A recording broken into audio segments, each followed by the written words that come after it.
Welcome. In this video, I'll tell you how to activate Z-League account. Let's begin.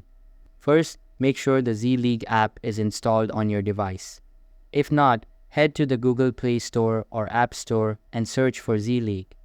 After installation, confirm that the app is updated to the latest version.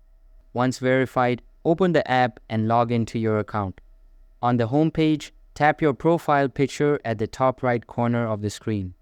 This will take you to your account settings. To fully activate your Z-League account, complete all required fields in the account settings.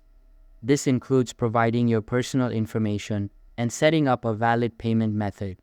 You must also enter your username, email address, and password.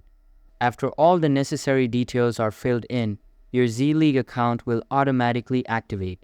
There is no need for any further action. The activation is completed once your account is properly set up with all the required information. That's it for this video. Thanks for watching.